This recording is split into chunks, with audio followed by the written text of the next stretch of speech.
Welcome back to another episode of Plant-Based Besties. I'm Joey Troxel. I'm Debbie Chu. It is a new year, Deb. So anything that didn't work last year is in the past. It's over. Time for something new, right? Right. Always. Yeah. A new time to begin again. It is. And maybe for those of you who aren't beginning, you're continuing on, right?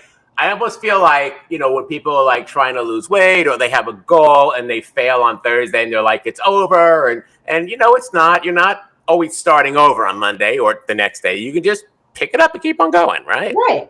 Yeah. So, you and I, we've been doing YouTube for a while. We kind of have this, I would say we have the diet and exercise thing down pat, or at least we've been on this journey together through these different ways of eating, right? Right. So I think we're kind of good with that. But we had the opportunity to have someone join us today, right? Right. Excited. Yes. Her name is Nisha. She is Mrs. Slim on Plants on YouTube, Instagram, and TikTok. She's the mom of two and a wife. She does so much, Deb. Like, how we're doing so much. When I think about all the stuff that she's doing, it's a lot. She's a certified personal trainer. She's got an ebook out about, high protein meals. She does one-on-one training. She does classes. She kind of does it all. So I think she's going to be a perfect addition to our chat today. I agree. Let's welcome Nisha. Hey guys, I am Nisha. Thank you, Joey and Deb, for having me on your show. I am extremely thrilled to be here. If you guys are not familiar, I have a YouTube channel. My channel name is Mrs. Slim on Plants. So when I started this channel, I started on a Start Solution way of eating. I was vegetarian all my life, recently turned vegan, and that's the way I started my veganism. But then slowly I found out that this way of eating wasn't working out for me for the goals that I was after. So I started researching and adopted more high protein plant-based diet along with strength training. So I'm a mom of two. I work full-time job and I privately train one-on-one clients. So Nisha, it seems like you were like on the same track of all of us, although you found it much earlier than we did. We all kind of jumped on the Start Solution. We're like, this is great. And I think probably like you, we all felt like my digestion's perfect. I'm loving it. I feel healthy. And then realized we're like losing muscle. Like we're not going to build muscle this way. So It's interesting that we all came to this like kind of conclusion, right? All right. So that's the three of us. I think we should get into the questions. You ready to start answering some questions? Absolutely. All right. So Deb, the first question is going to be for you. And here's what we've got. I'm 48, perimenopausal, and trying to lose weight. And I just copied and pasted these questions. So the spelling, I don't know. It is better for me to do heavier weight and less reps to help build muscle, or lose weight and more reps and less weight. So what do you think about that? Okay. Well, from what I know, being postmenopausal and have already gone through perimenopause, is I definitely think you should lift heavy and do fewer reps. I try to lift as heavy as I can with good form. And that's the only way I really was able to build muscle, along with, of course, increasing my protein. So I recommend anyone that's going through perimenopause is to just kind of ramp up your weights. And then for sure, get your hormones checked and see where you're at. And there may be other things, but nutrition is key as well, because I don't like to say lose weight. I'd rather say lose fat. Right. Because you may gain weight because you're building muscle. People kind of freak out about that. I know I did. So I don't know. What do you guys think about that? That's kind of my take on it. Yeah, I think that's great. But again, we have to keep in mind that we need to understand everybody's fitness level. You don't want to jump straight into lifting heavy because that's not ideal. So if you're somebody who's brand new, then of course you want to ease into things. Your goal in the beginning should be to learn the proper form and execute that exercise properly with correct form. And then over time, you can progressively overload that exercise with more intensity by increasing either the repetitions or weight. But yes, even Dr. Stacy Sims recommends that premenopausal or menopausal women to lift heavy weights, because we're trying to tap into central nervous system compared to our hormones, because at this age, estrogen is declining. So it's not ideal when you are lifting with lower weights because we are trying to tap into a different mechanism at this point in time, which is CNS. So when you tap into CNS, you need to lift with intensity because our hormones are not at peak level. So what used to work in our 20s and early 30s doesn't work at this age. So yes, you do need to lift with intensity. But again, I would take it easy, start off easily, and then slowly work your way up. Of course, yeah. Being not a woman of menopause, even it really does depend too, I think, on where you are with this. So, in the beginning, you may not feel comfortable or confident enough to go into a gym and start lifting heavier weight, but that's kind of where you have to go, because if you don't have hypertrophy, if you don't have like all that stuff that, like time on tension and all that, you're not gonna build extra muscles, or at least it's not gonna show. So, I mean, I don't know that you're getting any stronger. You might. It'll just take longer. So, and as we're getting older, I mean, I don't know how much time we have. So, we kind of want it all now. And Nisha, you mentioned Dr. Stacy Sims. I highly recommend people follow her because she is amazing. And just like everything you said, yeah, I follow her as well. That's awesome. Now, one more thing actually I'd like to add is that most women, like being a trainer, I've realized over the years that everybody does random workouts online. Okay, that does not build muscle. That doesn't do anything. It's good activity. It's a physical activity. It's better than sitting. But if your goal is to build strength and lean muscle mass, you need to have a structured workout program that is designed for you. And so make sure that you are doing that if that is the goal. Yeah. Right. And it's a great idea to get a trainer and have them show you how to do it right. And then you can be on your own. That made the difference for the last year for me. I mean, I just ended my time with the trainer, but I had a year of that. I don't know that I would have went. He had kept me accountable. Two, like form was everything. I used to just go to the gym in my 20s, like, and work out. I don't know what the hell I was doing. Right. But really, it isn't about like trying to show off and be something. It's about doing it correctly in the form and building the muscles. Like you really have to know what you're doing. So, having like you said, Nisha, doing this stuff online or unless you know what you're doing, you may not be doing anything, right? And now you're just wasting time. So I think that was a great option. Great question. Thank you so much to whoever sent that in. I'm going to put question 2 on the board here. The second question, I'll start with this one is it possible to hit your protein goals without using powder? Because I really can't find one that I like. Absolutely. And I would have to say it's probably, the preferred way to do it. But I think protein powder is really about convenience, don't you think? Like, I don't know how much seitan I can stuff in my face every day to try and get, enough calories. And, seitan, I think, as far as I know, as far as plant-based, is the biggest source of protein per calorie, right? And I love it. So we make seitan all the time. But listen, we have families, right? We have husbands. Like we have, we're raising a lot, right? Raising a husband, raising families. So, and then we have jobs. I'm a teacher, and then I'm at the gym. I don't always have time to, have 5 or 6 meals that are, 30 grams of protein each and eat all that. So sometimes I have a protein shake. Sometimes I have 2 a day, right? Like, I'm sorry, that's just the way it is. So, can you do it without protein powder? Absolutely. Like if I'm on the weekends, that's probably kind of what I do. But, protein powder is about convenience. It's not about like one being better than the other, right? What do you guys think? Yeah, definitely. I think that protein powder fear, again, comes from this whole foods plant-based community in general. Because we were told, stay away from processed foods. Yes, protein powder is processed, but that's the reason why you should pick a high quality protein powder, not just random ones that are cheap and don't have third party tested. So it's good to do your research and don't be scared of protein powder. Like you said, it's a convenience thing. And especially like I find if you're a petite woman, it's really hard to meet your protein targets with less calories. So protein powder is really good. For approximately 120 calories, you get 20 grams of protein. So which other food is going to give you that, unless you're stuffing your face, like you said, with ton of seitan all the time, which tends to get filling, so you don't end up hitting your protein targets. So it's really a convenient way to add it into your meals, I think.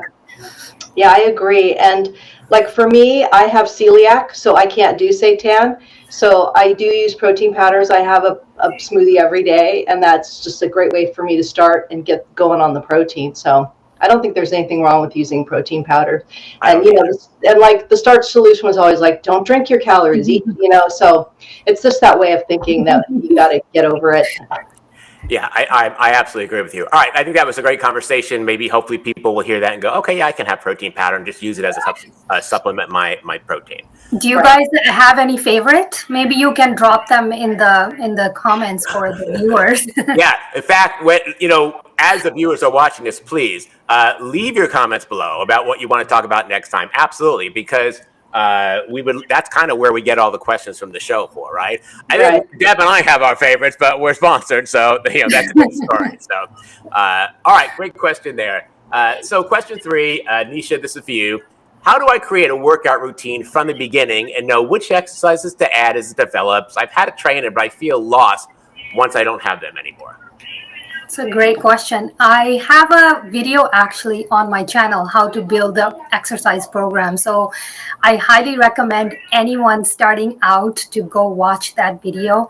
I laid out step by step how to build your own exercise program in terms of how many repetitions, what exercises you should do, and so forth. So all the nuance is in that video. But in general, you want to start with compound exercises because they will give you the biggest bang for your buck, because they engage multiple muscle groups at the same time. So these compound exercises would be like some form of squat. It doesn't have to be barbell squat. It can be dumbbell, split squat, Bulgarian split squats. There's many variation of squats. So pick one variation of that and one push movement. So pushing would be like push-ups or chest press or incline chest press, either on the machine or on dumbbells. And then you want to do some sort of overhead pressing. That could be like barbell overhead press. If you're scared of barbell, then dumbbell overhead press. And if you're working in a gym setting, you can use the machines to do that. And then some sort of deadlift. That could be RDL, which is Romanian deadlift. So where you're hip hinging. So that's the exercise you want to slowly, progressively overload. Again, you can do this with dumbbell, barbell, whatever you feel comfortable with. So in the beginning, again, like I said before, you want to focus on your form. You learn the exercise properly. If you're unsure, you can always ask somebody, if you're working at the gym, or a trainer to show you how to properly do an exercise. There's a lot of videos online. YouTube should be everybody's go-to how to perform a squat.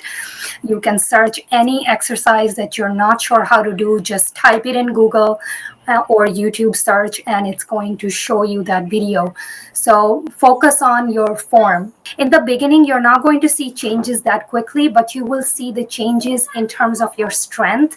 So focus on getting stronger. And I think that's what keeps you going, because when you start to see what your body is capable of doing, that's what keeps you motivated and consistent, I believe. And I think that this is where having a trainer or a buddy comes in, right? Because first of all, that helps you be accountable, right? And then you're talking about RDLs and Bulgarian split squats and all that. I don't know what any of that stuff was. And then when I went to a trainer, I started working out. I learned about all of that stuff, right? Those things, like, you don't even need a gym. You can do that stuff at home, right? So it became clear to me that there was almost, as I learned more, there was almost no excuse whether I could get to the gym or not. I had a few dumbbells at home. I could do that. So everything you said is absolutely true. And the compound exercises are nice because you're hitting a bunch of different targets at once. So that's not going to take you an hour at the gym, right? I mean, Deb, is that your experience too? Oh yeah, definitely. I think, you don't need to go over an hour. I mean, and it depends on the climate in your gym. I know at my gym, everybody's super helpful, and we're just all there trying to get healthier. And I've asked people before, it's like, hey, how do you do this? Or, oh, why are you doing that? And just get a conversation going. And you'll see the same people. Like I go 3 days a week, and as I see my little crew there, and it's fun. You gotta have like a little community at your gym. Exactly. And one thing I'd like to add is most people undervalue the having personal trainers. They don't justify spending that money, but I think it's a really great investment in the beginning, especially for beginners, because like you said, Joy, you have that trainer showing you how to execute your exercise properly. And more than just showing you, they keep you accountable. And that's what you need in the beginning. Right. They are your guide. They are going to show you how to get from A to Z. So they are going to do whatever it is in their power to get you to that goal. So if you are the type who drops off and you can't stay consistent, then hiring a trainer in the beginning is a great investment, I believe. I absolutely agree. All right, let's go to the next question here. Deb, this one's for you, I believe. You're getting in the menopausal questions. I'm happy to be that gal. Okay. I'm perimenopausal, and I think it probably slows my metabolism down a bit. All right, I haven't heard this. My worst habit in my diet is snacking. Oh my Lord, nighttime is a beast. I just want to nibble on everything, especially popcorn. I mean, how do you handle all that, Deb? Well, popcorn's not that bad if you air pop it. Anyway, but I feel for me, if I don't get my protein in the beginning, if I'm not eating enough during the day, then guess what? At night, I'm going to be searching through the cupboards. It's not just because you're perimenopausal. I think you've got to get the protein in early in the day, get those calories in, and then you're not going to be so prone to snacking. And if you do feel like you need a snack, just make sure you have healthy stuff in the house. I just don't have that bad stuff in my life. The holidays a little bit, but it's like if it's in your house, it's in your mouth. So have an apple. Popcorn's not bad. I mean, I have an air popper. It's like 100 calories for 3 cups. I mean, it's a great snack and it's very satisfying. So I think get those calories in the first part of your day, and be consistent and eat, and have your meals. It's not less calories. You need the calories so you can build muscle. So what do you guys think? I find that same thing with me. Like if you're snacking later on the night, then you haven't really eaten enough. So that's a problem earlier on the day, and mostly that comes from not being prepared. Like you didn't meal prep, you ate something that you weren't that you hadn't planned, so it wasn't enough protein or calories. So now you're kind of snacky. And it's when you open the refrigerator and cabinet looking for answers, it's never going to be good, right? Like if you're just sitting there going like this, like it's over, right? So, and you may, like I've said this before, you may want to plan your fails, right? You may want to have a protein-rich chocolate yogurt thing in the fridge ready to go, right? Sure, it's 200 calories, but it's like 20 grams of protein. So if you're snacking, eat that. Did you fail? Well, kind of, but not really, right? I mean, What was your experience, Nisha? How have you handled this? Yeah, I think after training many women, most women tend to gravitate towards carbs a lot. We love carbohydrate as a woman. We do not prioritize protein. And again, that mindset shift that has to come from a whole foods plant-based community where they emphasize so much. Like, trust me, when I was following Star Solution and I would eat tons of vegetables, like within a couple of hours, I was hungry again. That fiber did nothing for me until I prioritized my protein. So the way I prioritize my meals, I always eat my protein first, and then I'll eat my veggies, then I'll eat my carbs. But for most women, it's the other way around. They like to eat carbs first, and then maybe some veggies, and then they do not prioritize protein. So protein is extremely critical when you're trying to lose weight because it's going to help you feel satiated. Plus, it's going to help you change your overall body composition by decreasing your overall body fat percentage. And if you are prioritizing at least 30 to 35 grams of protein per meal, then you should be satisfied from your meals and you will have less need of snacking. I think snacking for most people, especially in the evening time, comes from boredom or just a habit. We're sitting in front of the TV on a couch. We need something to nibble on. And I think that's where strategies of intermittent fasting comes in. That way you can maybe do 8 hours of eating window and then tell yourself, okay, after 7 p.m., I'm going to zip my mouth, no more eating.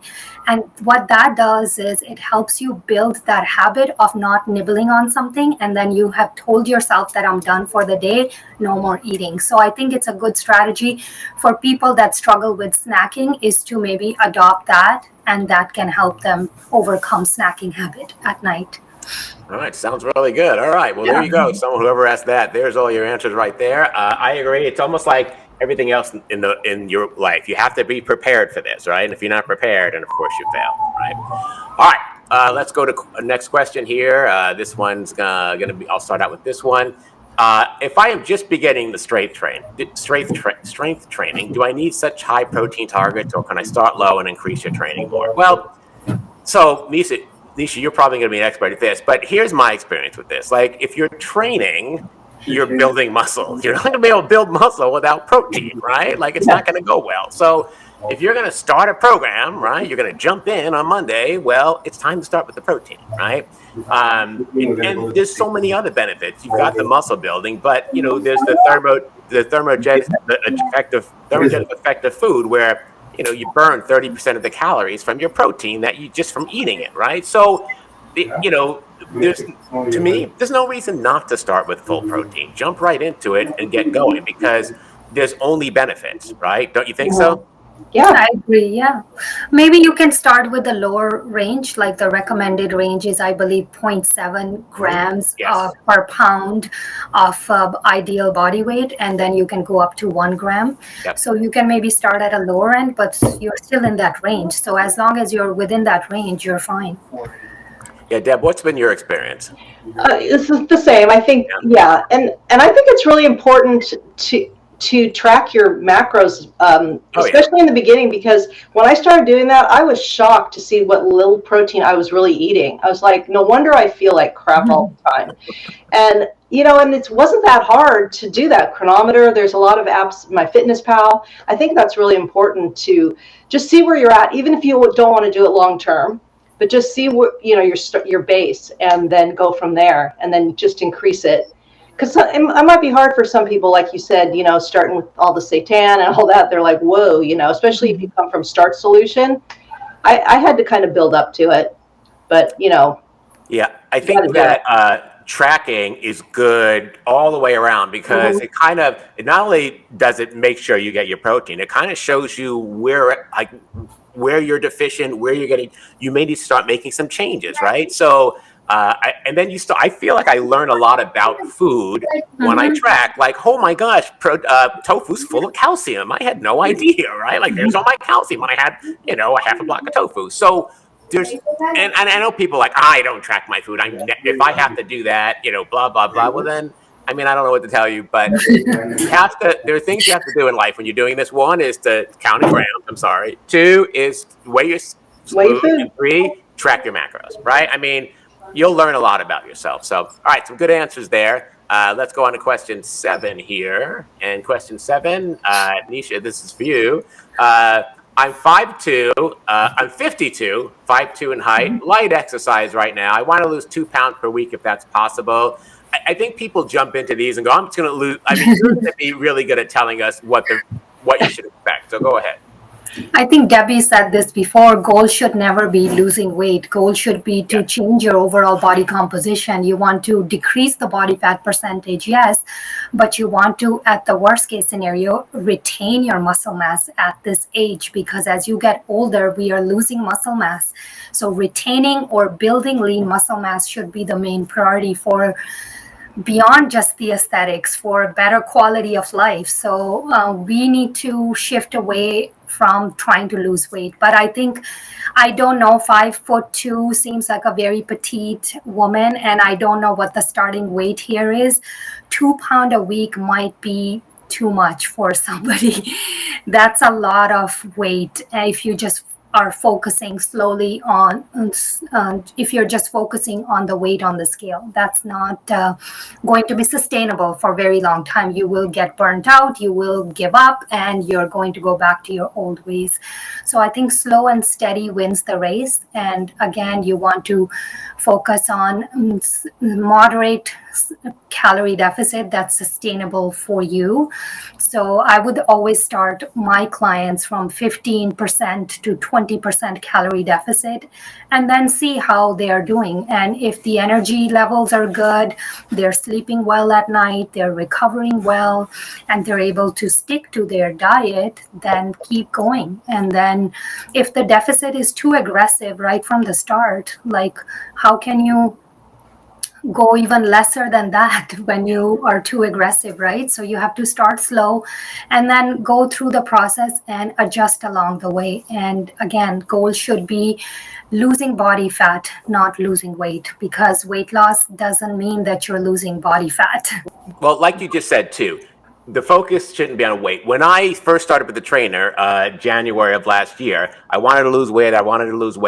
I started eating correctly. I started working out 3 to 4 times a week. Changes were happening. I am a completely different person today. I look different. I'm muscular and all that, but I've only lost 12 pounds the whole year, right? I'm not that different in weight. However, I'd step on the scale. I was doing these 3D body scans, and I would be like, why haven't I lost weight this month? And then I get that scan, and it shows that I gained like 1.5 pounds of muscle, or 2 pounds of muscle, and my body fat went down. And you've seen those things where 5 pounds of body fat is this big, and 5 pounds of muscle is this big, right?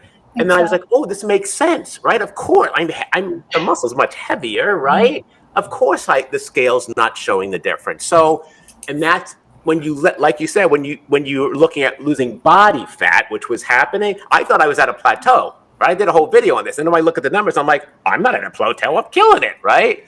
So the scale, right, Deb, and does it happen to you too? That can't be your guide when you're doing this, right? Right. Yeah. And if you do a goal of 2 pounds per week, you're probably going to be eating so few calories. You're going to be hungry all the time. You're just going to give up. Yeah. So it's like slow and steady, like you said, it's the way to go. And forget the number on the scale. And why do we have this race anyway? Health and fitness is a lifetime goal, right? Exactly. We're not trying to get to a bodybuilding competition and getting on a stage for a show. That's not where we are. We're just general population who wants to maintain a fit and a healthy lifestyle. And that is the process for the rest of your life. It's not a short-term goal. So and that's what I say is like, I'm working out now for the 20 years from now, me. Exactly. So I can open my jar of pickles. I can put my luggage in the overhead compartment. I can pick up grandkids, So I'm not doing it to lose weight or be a certain size. Like you said, longevity. I want to be healthy for the long term. And the last decades of my life, not be sitting in a wheelchair. That's important. All right, let's go to the next question. Deb, I believe this is a question for you. What changes should women in perimenopause make to their training plans? What is the single most important thing that you found to stay disciplined when it comes to working out? Okay, I think we probably already answered this already. But definitely tracking your macros. And I always recommend that people go to their doctor, definitely get all their labs, get their hormones checked, because I went on hormone replacement when I was 48. I was 48. I was in nursing school, couldn't remember anything. I was foggy. I was lethargic. I thought my thyroid was off. My hormones were so low. I had no testosterone. My estrogen was nothing. And in 2 weeks, it changed my life. So I always say, start with your labs. You could have thyroid issues, whatever. But besides that, the protein is really important, and the weights, and I think doing the tracking also keeps you accountable. It does for me, because it's like, do I want to eat that? Because I'm going to have to log that, and I don't want to do that. It kind of keeps me accountable. So I don't know. How do you guys feel about it? Nisha, what do you think? Yeah, definitely. And In terms of training plans, like I think we said this before, we need to be lifting with intensity. And most women, after seeing them in the gym setting, they stop at 10 reps if that's what the program says, but they could have maybe done 10 more because that's not the intensity they're lifting with. So we need to not be scared of lifting heavy, because I think that fear comes from getting bulky. Nobody gets bulky by accident, okay? I've been trying to get bulky for the last 6 years. I haven't succeeded yet, especially if you're natural, okay? We are talking about natural lifting. If you are enhanced on other performance enhancing drugs, that's a different scenario. But like naturally, we are not able to build lean muscle mass that easily. It requires a lot of dedication, a lot of consistency, a lot of discipline, a lot of showing up to the gym even if you don't want to. So don't be scared of lifting heavy weights. It's not going to make you bulky. And I agree with everything you guys said. Absolutely. All right, let's go to the next question here. This one's interesting. I'll take this one. Can you talk about the myth of needing to eat complementary proteins on a plant-based diet in order to ensure that you're eating complete proteins? For example, seitan on its own isn't a complete protein, but pairing it with soy sauce makes it one. All right, so I think this is something that a lot of people use against plant-based eaters, right? It's so silly because it is kind of a myth, right? The plant proteins have the 9 essential amino acids, just like non-plant proteins. They're just in different amounts, right? Some of them are in smaller amounts. But I mean, think about this: are there any vegans or vegetarians like dying of protein deficiency? Like, do you see who's protein deficient? I don't think anyone in America is protein deficiency, right? You'd have to like go to a third world country. So it's kind of silly to think that this is that big of a deal. I've got this webpage I'm going to put on the screen here from Healthline that talks about all of this, and it talks about the difference here. But the summary is vegetarians and vegans have little difficulty getting enough complete protein from their diet because they just eat so much of it anyway. You just have to make sure it's varied and, you get it from different sources. And I do that. Like, I think we all do that, right? No one's eating tofu for every meal, right? So we're getting it from different places. We're eating nuts. We're eating seeds. So we're getting it no matter what. I really feel like this incomplete myth thing really comes into play if you're just protein deficient. And we don't see that in America, right? What do you think, Nisha?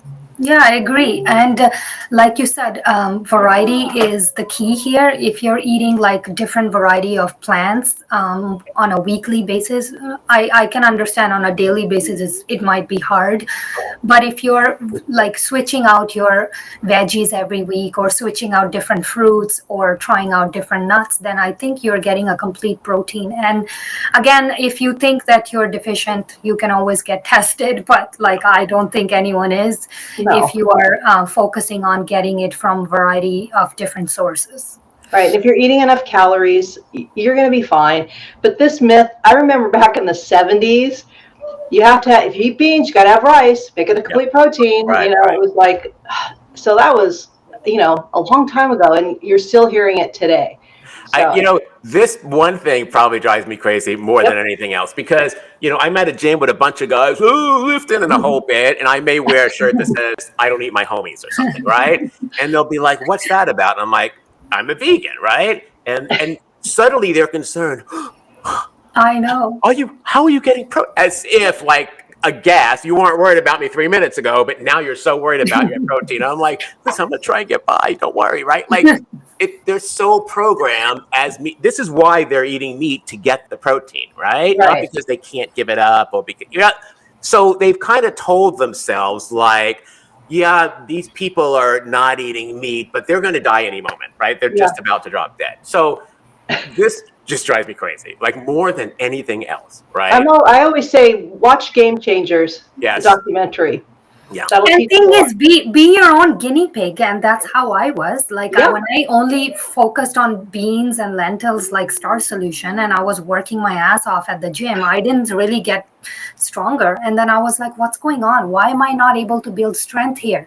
Then I started tracking, and then I was getting maybe 50 grams of protein a day, and then I started adding more protein in, and then I started seeing the changes. So try it out for yourself. Don't trust anybody. Don't believe us. Just be your own guinea pig and go for a ride and enjoy the process and learn about yourself. I think it's really fun way to discover what you're capable of doing and what your body can do. And we are all different too. So that's a really good advice, right? Do this, try it. It doesn't work, make changes, right? Exactly. Yeah. And so You many gotta be people- able to pivot along the way. Yes. Don't get stuck on one way. Right. You have to be able to evolve. Yes. Yeah, definitely. you gotta evolve as the time goes on, and what doesn't work for me may not work for you, or what works for me, or vice versa, right? So gotta pivot and keep on adjusting. It's a learning process for all of us. Keep Right. going. And people are so concerned that too much protein, you're going to hurt your kidneys. You're going to go into kidney failure. It's like, you know how much protein you would have to eat if you're healthy, if you have healthy kidneys? And I think that applies to animal-based protein. That's exactly right. I was going to say the same thing. Yeah. There's no evidence to support that for plant. It's If just you watch Simon Hill, he has Yeah. a proof with plants, I believe, his podcast. He talks about this all the time, and it's the animal-based protein that's harmful for your kidneys, but not plant-based. And again, I don't think we are all eating excessive plant-based protein. That's the perfect response then to that guy who's like, "What, are you getting enough protein?" I'd be like, "Bro, are you dying from all that animal protein?" Like, you could come right back and say something like that. Like, of course, but yeah. So we don't need to worry. You know, meat eaters need to worry. They're wolfing themselves down. I mean, the typical bodybuilder lives to like 48 or something. Isn't it something crazy? Remember Bob from The Biggest Loser, like in that shape, and at 48 had like, you know, the big heart attack, right? And then immediately changed his diet. So yeah, like it's not. It's not us that has to worry. Well, all right, go ahead. Yeah, and I work in a hospital with all these nurses and everything, and I'm just like, it drives me insane when they start talking about this. I'm like, ugh.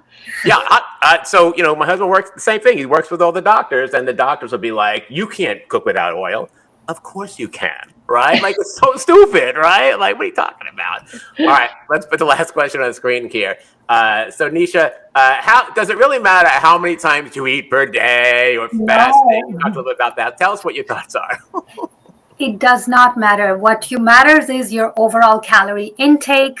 So it doesn't matter how you do it. So if you're trying to lose weight, you need to be in a calorie deficit. It all depends on your preference. Like, I'm the type who likes to eat 3 big meals a day and then 1 snack. But if you're the type who can eat big meals, then you can spread it out evenly throughout the day. It just depends from a person to person. What matters is your overall calorie intake for weight loss. I shouldn't say weight loss, but for fat loss. So as long as you are maintaining those calories, doesn't matter how you split them throughout the day, then go for it. And like I said, for some people, fasting works because they can shut off their mouth in the evening when they tend to be more snacky in front of the TV. So if you start to fast in the evening, then that will help you stay on track with your calorie deficit. So you can mix in these fasting strategies if you are the type who tends to snack a lot at night, I believe. But overall calories are what matters. It doesn't matter how you do it. It's just a preference thing. Deb, what are your thoughts on this? I totally agree. I've done the fasting. I mean, my sister lost 35 pounds. She eats like 1 meal a day. She has like a 2-hour, and that works for her. But it just didn't work for me after a while. I do more intuitive eating. Like, I don't always eat when I first get up, but if I'm hungry, I'll eat. But sometimes I don't eat till 10 or 11. But like you said, it's your overall calories through the day. Again, why I like to track, because then I see where my calories are at and making sure I get all my protein and all that in. So I've noticed whatever works for you. Well, I've noticed that it is about the number of calories a day. Now, if you you didn't eat much all day and then suddenly you came home and had a huge protein meal at 10 o'clock at night and you're within your calories, the next day you're going to be a little heavy. You haven't pooped or anything. Like you haven't processed any of that, right? But overall, at the end of the week, you are on track, right? You're in a calorie deficit. So times could affect your daily weight, but at the end of the week, it should not it shouldn't matter on any of that stuff, right? Well, I think this has been an amazing discussion. Yeah. got to talk a lot about. It's amazing how much we all have in common. We've all come from the same path, right? You're right. We got to talk about a lot of the questions that some of the viewers on all three channels had, which was amazing. I would say that it's a new year. Get out there and try something. Don't be afraid. You've got all of us to ask questions to ask for help if you need training or whatever. If you need, help on tracking, we're all experts at that. Get out there and try something, right? That's kind of my final thought. Deb, what's your final thought? Yeah, it's like make today be your day one. Instead of saying one day I'm going to do this, just like let today be your day one, and then just go. And like if you, like you said, if you do fail or whatever, next meal, next day, just get right back on it, Yeah. With yours. Consistency over perfection. Nobody is perfect. I make a lot of mistakes. I eat, I overindulge, but hey, as long as you get back on track, don't be scared if you just slipped for a day. You can get back on track on your next meal. So you don't have to have that perfectionist mindset. It's the consistency over a long period of time. That's what gets you results, not perfectionism. Right. And you said earlier, Deb, Nisha, you said earlier, it's not a race, right? Deb, what were you going to say? I said strong over skinny. Yes, absolutely. Yeah. Right. I think that's the message we all need to put out there, because in a whole foods plant-based community, everybody focuses on shrinking themselves and trying to lose weight, but that's not what the end goal should be.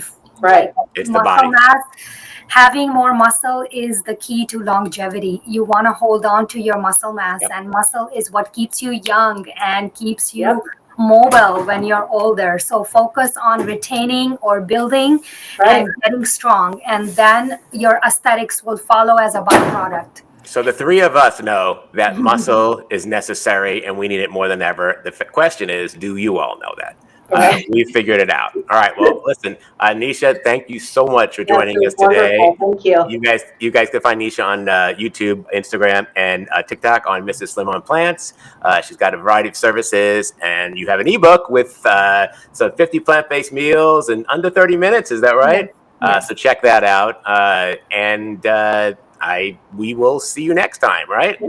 All right. Thank you so much for having me. Oh, absolutely. Amazing. It was great. Thank you. Bye, everybody. Bye-bye.